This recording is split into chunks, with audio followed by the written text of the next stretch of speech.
Welcome everyone to our webinar this afternoon. We'll get started in just a moment. I see a lot of people are joining and we had quite a few people pre-registered.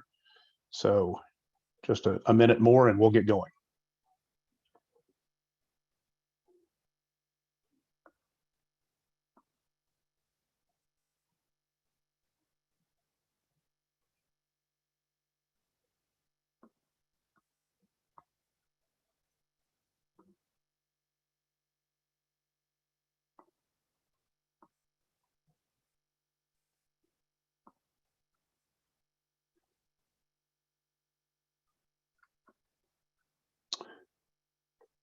Well, great, and thanks everyone for joining us this afternoon. This is the T5 webinar for the month of September. As you can see from the description, and when we named these initially, the idea was to have them every third Thursday at 2. Well, we're the fourth Thursday at 2, so we didn't change the name for this, but this is part of our T5 series that we've been doing since, I believe, since April of 2020. Today, we are going to cover the updated TPA program guide. This has been anxiously anticipated, I know. A lot of changes have occurred in some of the underlying guidance information that we were waiting for the ink to dry before we republished this guide, so we wouldn't have to then republish updates right afterwards. But now that that is all set, we have the new program guide that is published and available, and we're going to go through some key aspects and some changes in the program guide today. Again, thanks for joining us. I'm Doug Taylor. I'm the Chief Operating Officer for the Texas PACE Authority. Been with TPA for a couple of years now. Prior to that, almost 3 decades of public service, 20 years with the State Energy Conservation Office, and have been involved in my career through different engineering, technical assistance, project financing programs, primarily in the public sector. And then prior to that was in the private sector and commercial real estate. So PACE is really both of those worlds combined. The housekeeping issues for today's webinar: everyone is muted and your video is disabled to preserve bandwidth and prevent distractions. If you will use the Q&A, not the chat, but the Q&A at the bottom of your screen or wherever that lies on your Zoom screen, we will keep an eye on questions that are coming in, make sure that those get answered before the end of the webinar. And if there is something that needs follow-up afterwards, we can certainly do that as well.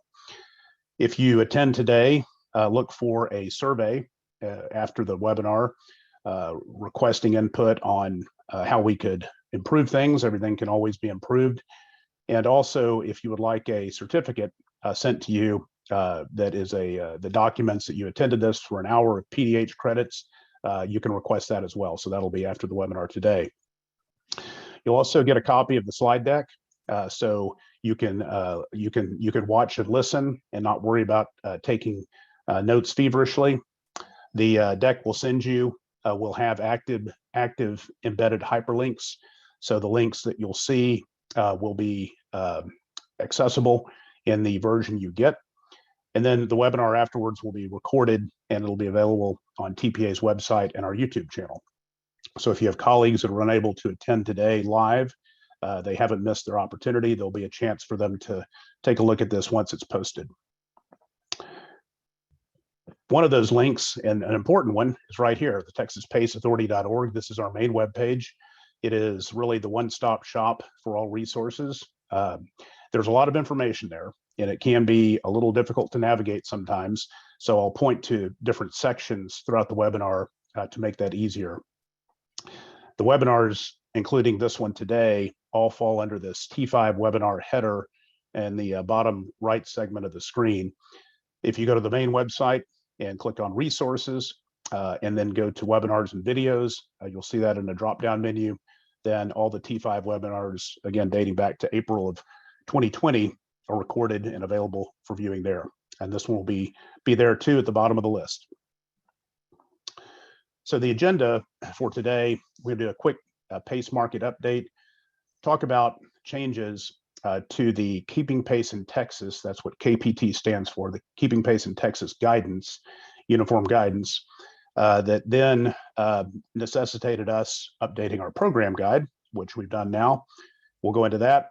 I'll hit what's coming next, which is online training, and an opportunity to be part of a webinar next month on that. And then we'll take questions that we haven't addressed already by the end, and that'll be today. So let's jump right in and look at the Texas PACE market.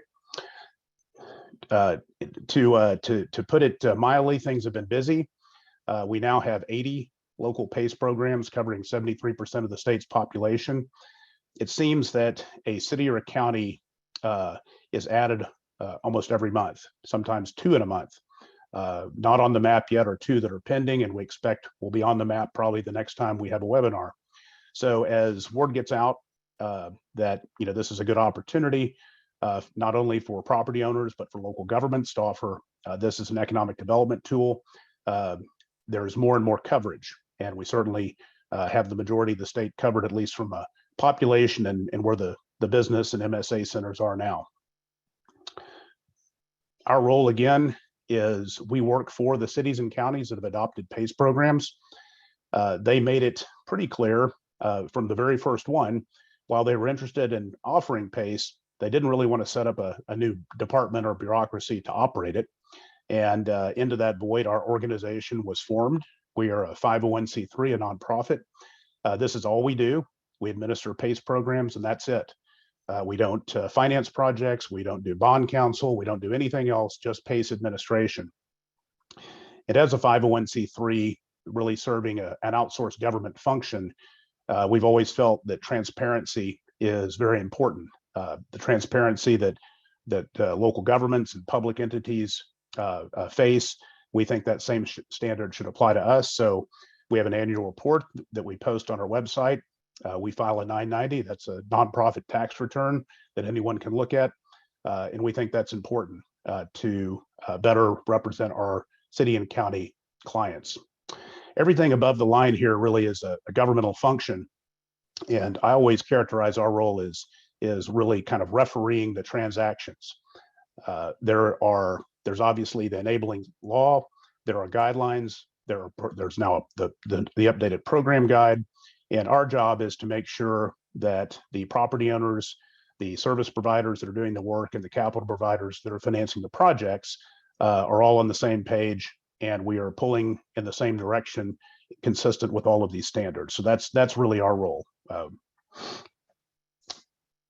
Again, if you look at the growth in PACE, this is very significant, I think, and that is that we are at $250 million of PACE investment in Texas through the counties and cities that we serve.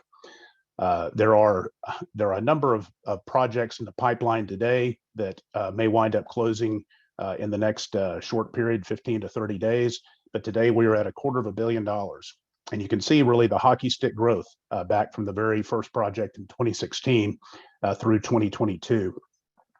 About half of these are efficiency, or energy efficiency, a third water conservation, and then some of them are distributed generation as well, mostly in the commercial retail, hospitality, and commercial office spaces.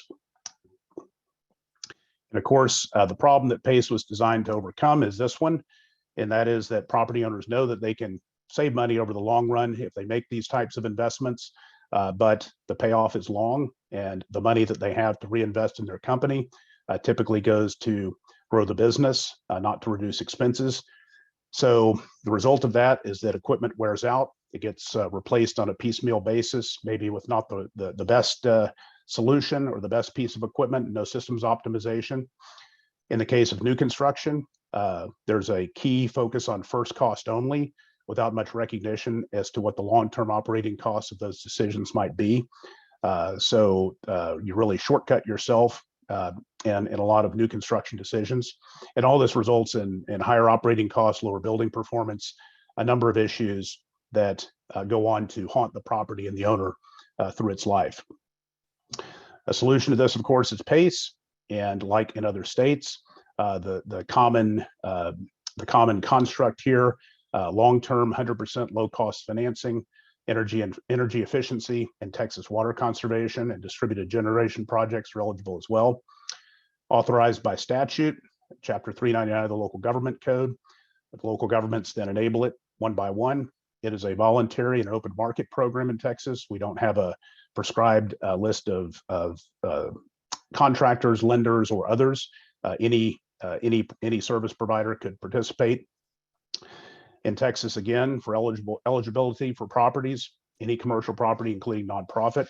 The very first PACE project in Texas was at a house of worship. Multifamily units, 5 or more, are eligible, and any sort of industrial or manufacturing. So about the only thing that's not eligible are single family residential or residential up to 4 units. All right, so let's recap KPT guidance updates that have occurred really over the last year and a half. And before I jump into that, a little reminder as to sort of how did we get here.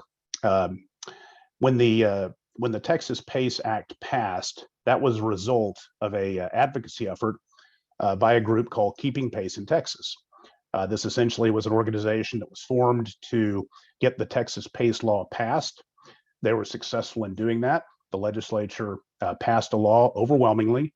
I think there's only maybe 1 or 2 votes against it out of 185 votes. Governor Perry, who was the governor at the time, signed the bill, and it went into an immediate effect. And of course, the challenge with that is once the dog has caught the car, okay, now there's the expectation that this is available immediately. But legislation and statutes are by rule very general. You don't want to be too specific, make a mistake, and have to come back and fix it. In our case, 2 years later, when our legislature meets. So they're generally very very general. So we needed rules. How's this going to work? So the same group, Keeping Pace in Texas, got together, a volunteer effort largely. Several of the folks I know who were on the webinar today were involved in this, and put together a model set of documents and guidelines that could be used throughout the state, so that cities and counties did not have to reinvent the wheel each time and create confusion in the marketplace. So that all occurred. And then the next level of detail and specificity beyond that is actually the program guide, which is what we're going to talk about now. So that's how we got here. So again, KPT periodically goes back and reviews guidance that it has issued and determines if these things need updates. Obviously, the market's changing as we learn more through more PACE transactions that have closed. There's some refinement that can be done. And so this is not a static thing, but there's a very deliberate process in place to make these sort of updates. The underwriting group of KPT has made a few updates. The most recent on how do you prove intent that the project was going to save energy or water or designed to do that in a refinancing scenario. Another one was helping clarify an issue around what is an undeveloped lot or what could be considered a developed lot. September of 2020, there was some clarification on loan to value and how that can be addressed. And then one of the bigger changes was just about a year ago when the technical standards manual was updated. And we've been following the technical standards manual, even though our existing program guide, our older version, did not pull in all of those details. So that was updated as well. And all of these things are available on the Keeping Pace in Texas document library, and that link is there as well.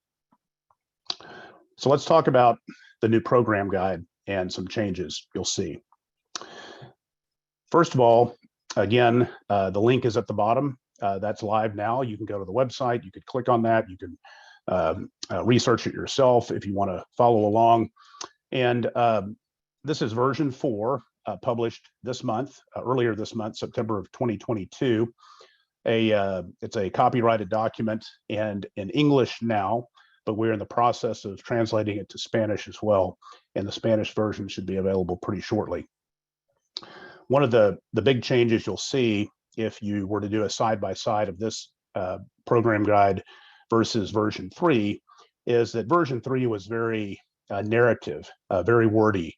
And the nature of a lot of details around PACE, they are technical. They're just by their nature, they need to be addressed that way. But for someone coming in new, particularly a property owner, a lender, a contractor, and you throw the book at them so to speak, the program guide and say, here's how it works, their eyes glaze over. And so we tried to keep all of that substantive narrative part in the program guide, but we also tried to spice it up a little bit with some graphics that might make it a little bit easier to understand and to approach.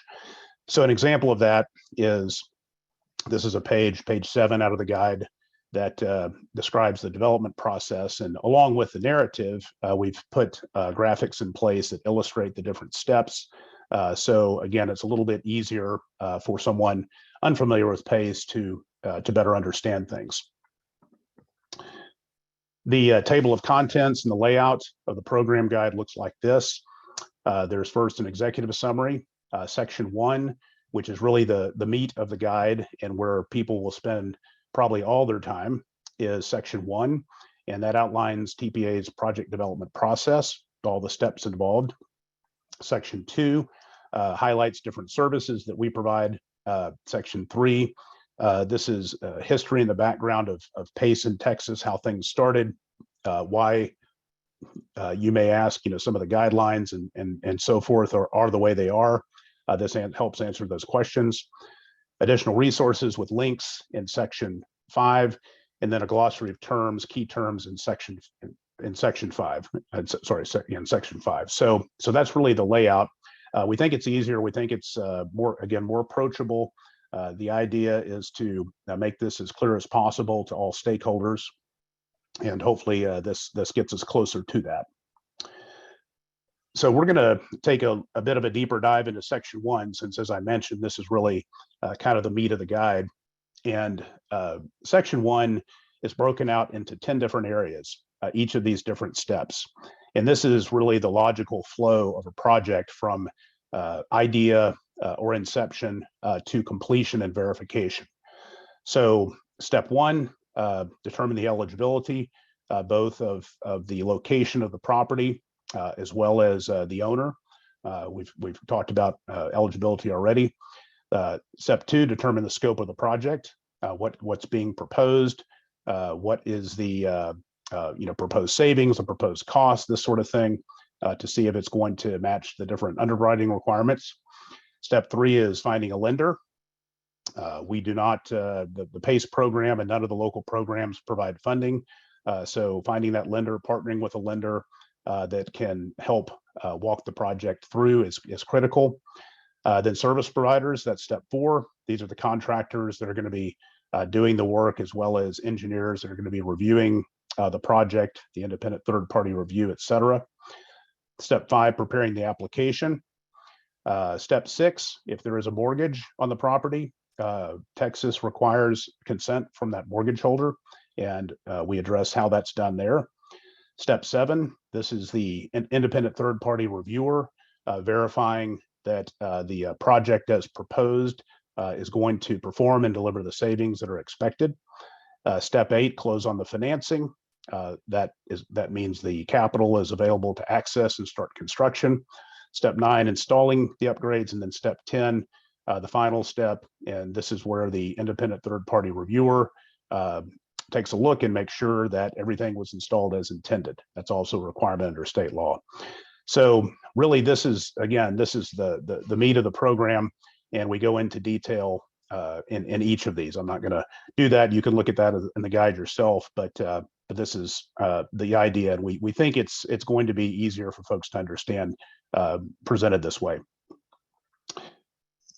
Some of the key updates that have been incorporated into this program guide, again, that spun out of updates from Keeping PACE in Texas, are dealing with developed lots, refinancing, loan to value, and then also how savings to investment ratio can be addressed. So going into each of these one by one, developed lots. This is on page 10 of the program guide. Before this clarification came out, the issue that was presenting a problem is that under the Texas PACE Act, a property that either is not developed or is undergoing development at the time of the assessment is not eligible. and PACE is a great match for new construction or redevelopment, but there was some clarity needed on how those properties could be deemed to be improved. So the guidance here now says that if a property that is or was not previously developed can be improved and thus put into the developed category by the addition of an improvement as defined under the Texas Property Tax Code. This is relevant because it is a marker already in state law and related statute, the Property Tax Code, and there improvement is defined as a building, a structure, a fixture, or fence erected on or affixed to land. So rather than having to construct a new building on a greenfield and seek a CO and that sort of thing, which has been done before, this standard we think will make it easier for projects to qualify, new projects to qualify, but still remain within the bounds of law. B here also is an option, and it's a little trickier. There's a little bit of a gray area, but a transportable structure that's designed to be occupied for residential or business purposes, whether or not it's affixed to the land. So if you think of a construction trailer or something like that, that's what we're talking about here. The owner of the structure has to be the owner of the land, so it can't be a rental. It has to be an asset that's owned by the owner, and it has to be occupied. So that's a possibility as well. That may not make sense with the development, or it might, but that's an option as well. And then the last bullet here is that acknowledging that the appraisal rolls are only updated once a year, generally in January. And even if you were to make an improvement to an undeveloped lot like this, it wouldn't be reflected until that next appraisal roll update. We will accept an email or other correspondence or acknowledgement from the appraisal district that this improvement has been completed. The limited experience we've had with this process already is encouraging.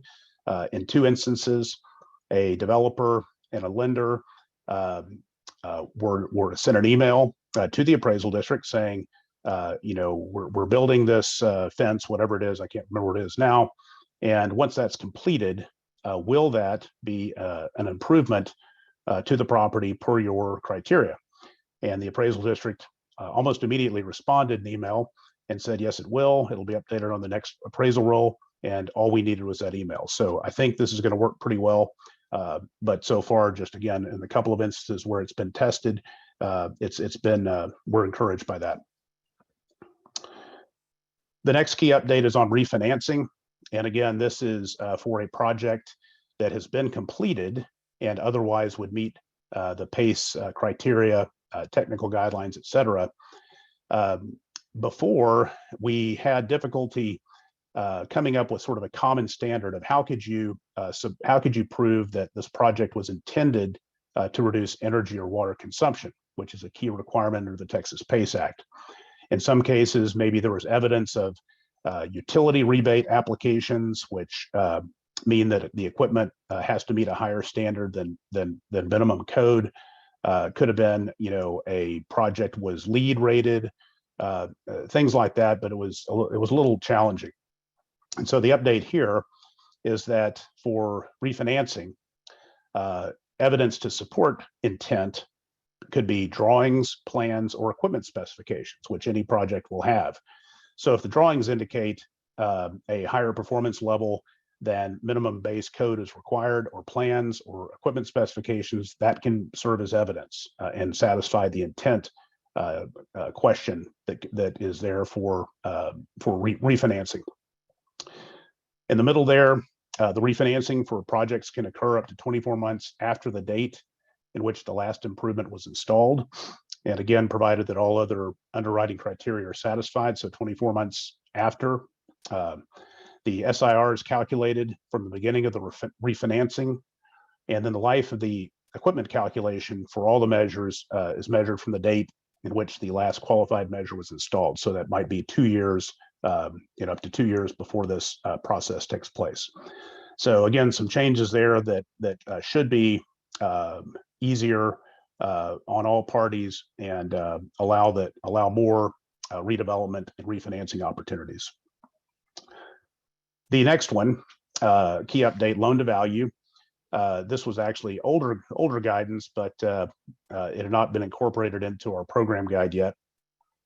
And that is that the existing standard is that the loan to assessed value ratio, or the LTV, can be no more than 25% of the assessed value of the property as defined by the appraisal district. We all know, looking at those assessed values, that they typically are lower than market value. And so that places a lower cap on the LTV and the maximum loan value.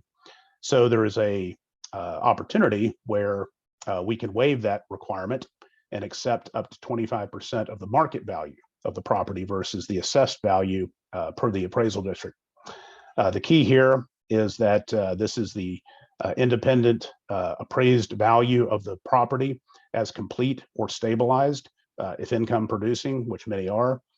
So this is a very common standard now that's being used and allows more headroom for the PACE loan, given that the market value is the upper limit where the calculation begins. The assessment term can't exceed the projected useful life of the improvements. That's a common standard. And if there are multiple measures, then we look at the weighted average of the estimated useful life. So not just say a solar inverter, which might have a 10-year life, but if there's a 25-year warranty on solar panels, then those two things are weighted together, and the average useful life is derived from that. Another key update, savings to investment. This is on page 25, and this maps very clearly to the updated technical standards. Texas is an SIR state, meaning that there is a savings to investment requirement. So the savings that are derived from the project or projected from the project over its life have to be equal to or greater than the total investment for the project. The way that the savings is calculated is two parts, and this was the change and is being used quite a bit now. But the utility and operating related savings component must be at least 50% of the savings side of the calculation. And so that can include, obviously, avoided utility costs. It can include avoided operating costs or operating savings. If you have new equipment or new assets that generate energy, could be solar, could be microturbines, you name it, then the value of that produced energy, even though that's not a savings, it could be a revenue stream, that could be factored in to that savings side. Rebates and incentives tied to the equipment, because they're tied to the equipment, fall into this category as well. Utilities often offer different types of incentives and rebates that match really PACE requirements already. So that's really kind of money on the ground that should be factored into these projects. Tax savings, again, tied to the equipment, with 179D as a tax savings opportunity, as well as many of the renewed and extended tax savings in the IRA bill that's just been signed. This can be a more significant component of the savings. And then also avoided operation and maintenance, and limited there because there is a sort of a reasonability test to what your operation and maintenance are, more pre-project versus post, and then how to calculate that difference. So that's really all on the 50% utility and operating savings side. So it has to be at least 50% there. In addition to that, looking at financial savings caused by the project or accessible by the project, that can also be included, less than 50%. So there, the main thing we're seeing is avoided cost of capital. If you're an owner and you have a term sheet and it is at, pick a number, 8%, and you have a PACE loan term sheet at 6%, then the avoided cost of capital tied to that can be calculated in the savings as well. And then finally, to meet the SIR, if it's still beyond 1 or still less than 1, the owner can buy down the cost of the project as long as it doesn't exceed 50% of the total investment. So that's an option as well to help meet the SIR targets. And a tool, this came out a year ago also, that Keeping Pace in Texas developed, is the PACE ITPR workbook. And if you are involved in a PACE project in Texas and you haven't used this yet, we encourage you to. We certainly encourage you to familiarize yourself with it. The independent third-party reviewers will be using this to check the calculations being proposed in energy reports, such to make sure they meet SIR, LTV, et cetera. And it's designed to be easier to use. It has formulas built in, so if you it's a spreadsheet, as you can see, and if you go across the tabs, this is the instruction tab you're looking at now. The next tab is a project worksheet that has the different inputs. There are yellow cells where you provide project details and inputs, both on energy and financial information. The gray cells are locked and calculated, and then blue cells are informational. And so the advantage here is it's one common tool that can be used both by contractors developing projects or lenders and developing projects, and the independent third-party reviewer in reviewing them. So it should streamline that process. Everyone's singing off the same sheet, so to speak. So we think this will be very useful. It also includes sort of built-in calculations and assumptions for standard measures that we see, lighting, HVAC, plumbing, et cetera. And then it also, the question comes up, how do we know what the useful life is of certain measures, and how do we calculate weighted useful life off of that? We have those references here as a tab as well. Those come from the State Energy Conservation Office from its Lone Star program, and historical information, as well as ASHRAE standards. So all of this meant to be a common tool both for project development and project review. The nice thing about this calculator too, and I've done this several times, is if you put your project as proposed into it and it comes out with an SIR that's less than 1, then you can do scenario planning. You can say, okay, in order to get over 1, I'm going to tweak this number here, tweak this one over here, and see how that looks. So it allows you to better understand the interplay between different separate measures, interest rates, things like that, so that you can hit these targets that are outlined in the underwriting standards. So that's a great tool that's available now. Again, I would encourage you to take a look at that. So section 2 of the program guide, I'm going to go through these parts a little faster because, again, section 1 is really the meat of the program guide. But section 2, we detail the different education outreach and support that we provide. I mentioned earlier the annual reports that we publish. These are both on our website. We also send them to each of the jurisdictions we represent. Those are all posted there as well. It describes the process for us providing annual notices to property owners on assessment payments that are due, and then also outlines the process of any sort of delinquent payment collections in coordination with the local governments and typically law firms they have under contract that do that sort of delinquent tax work. So all that's outlined in section 2. Section 3, history and background. I think in the past iterations of the program guide, we really started with this, and most people were fairly familiar with this, or this was not what they're looking for. So we pushed this to the back, but it's still there, and it's updated and still all relevant. But what is PACE? Kind of PACE 101 for people that are unfamiliar with it. How did Texas create its program? It's a little different than some other states. Every state's a little different, common structure, but nuanced around state requirements. The different features, PACE in a box, we talked about that, the purpose of that, how different PACE regions are created, what's our role, how's it working, and then if you're a property owner, how do you participate?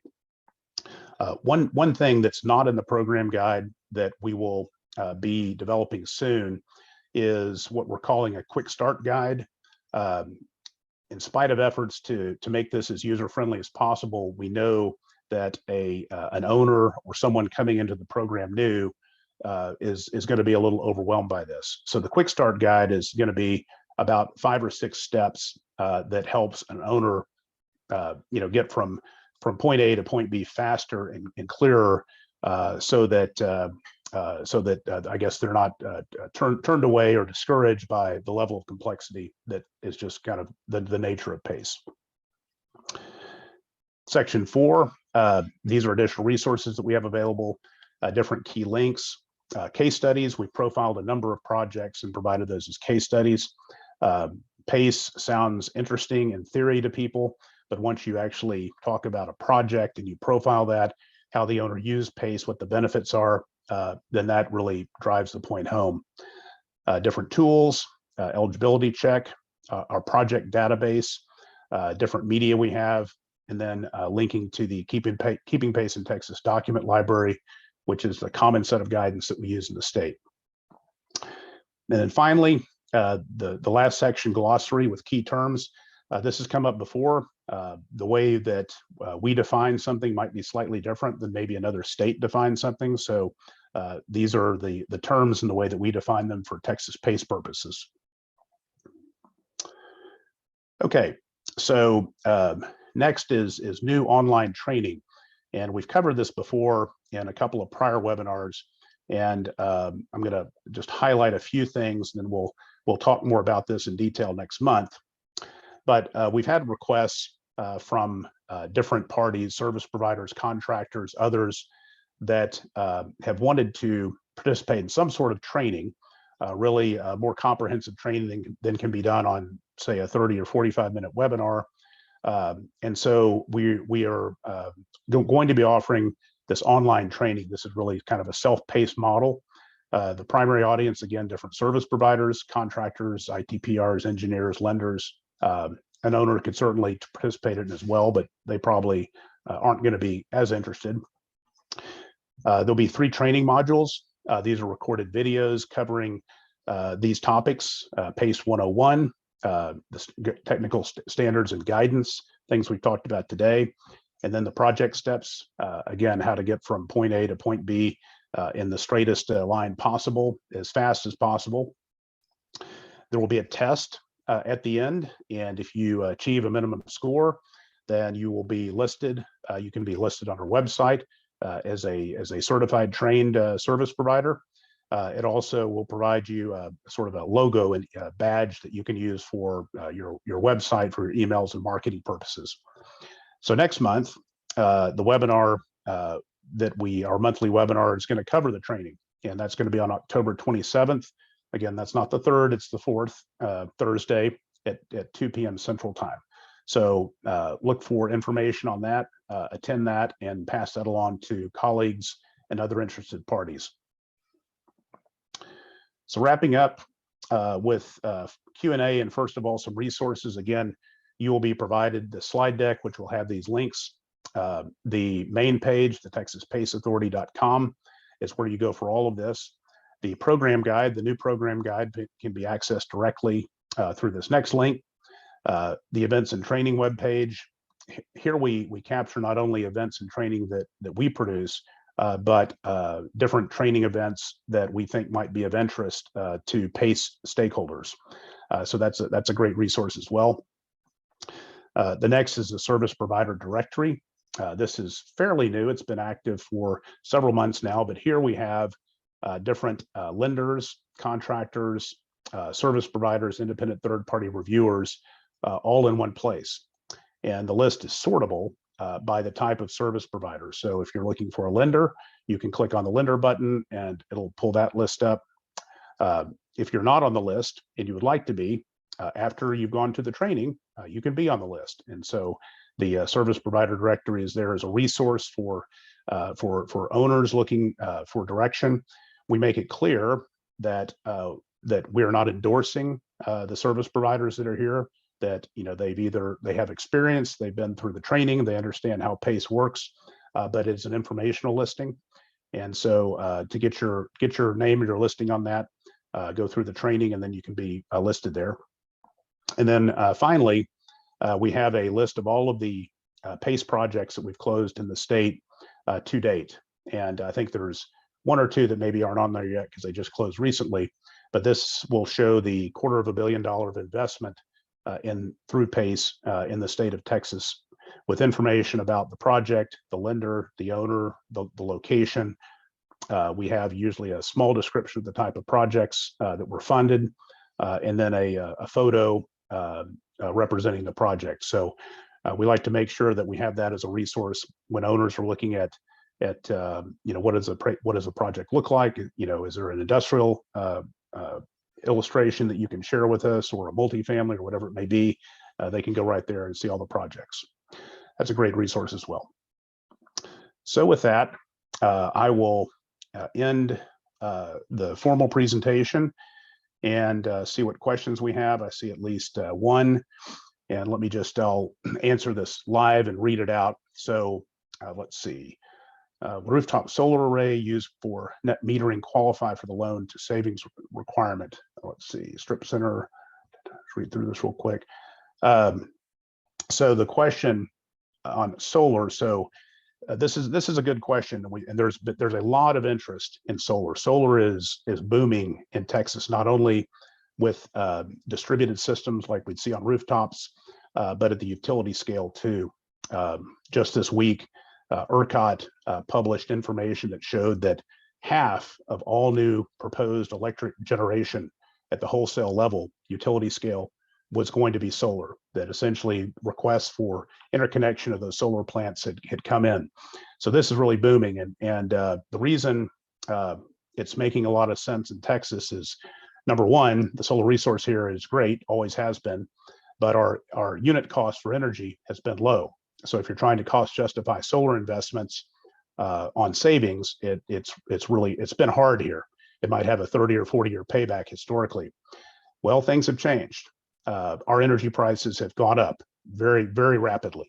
Not only the cost of the energy itself, but the pass-through costs for grid operations have gone up, and they aren't going down. The price we pay for natural gas in Texas, even though we produce a lot of it, is the same price everyone else pays. It's a commodity that has common basing points. So we use a lot of energy here. It used to be cheap. It's not cheap anymore. So solar makes a whole lot of sense and is in the money now where it wasn't before. So you might see a 10 or a 12-year payback for solar where 5 years ago it was 20. All that said, if the system is on the customer side of the meter, that is critical for qualification in Texas, then it is eligible for PACE. Beyond that, then you need to look at, okay, what is the projected output of the system? What's the value of the energy produced to the owner? What's the revenue or avoided costs? And look at those calculations. But solar, rooftop solar, customer side of the meter solar, doesn't have to be rooftop. It could be canopies, shading canopies for parking. It could be a ground mounted system, again, on the property, maybe adjacent to a building, as long as it's behind the meter. So solar for sure could be and should be incorporated and considered into these projects. Trying to see, I think I may have answered the question. If not, please circle back with me later.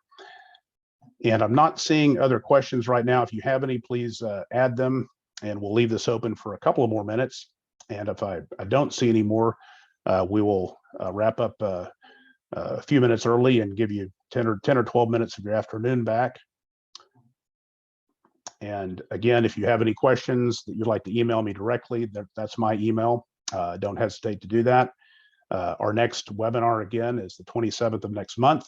We'll be talking about the new training program there. Please join us again, and appreciate you being with us today. Okay, one more question came in. Is EV charging included? Well, that is an excellent question again. It has not been yet. We'd like to figure out a way to accommodate EV charging, and this is worth following up, Michael, if you'd like. But EV charging increases energy demand at the point of consumption, which is counter to everything in PACE. And the benefits for EV charging accrue to not the owner of the building, but to maybe tenants or others that are using the parking garage or the EV charger. So there's a disconnect between the cost and the benefits. Now, if it was a central fleet and you could perhaps, calculate what avoided fuel usage was from that fleet, and if a lower cost alternative was charging those vehicles and those being electric vehicles, okay, that might be the way to make that justification. But because of the disconnect between the cost and the benefits with ownership, we haven't been able to figure out how EV charging can be included yet. But that doesn't mean never, it just means not yet, but would love to have a deeper conversation with you or anyone else about that. Like solar, EV charging is taking off, and we'll soon see EV chargers every 50 miles on Texas interstates and highways. So definitely things are moving. Okay, with that, we will wrap up for today. Appreciate your attention, and please join us next month. And if you have any direct questions, please email me. Never hesitate to reach out. And thanks again for joining us.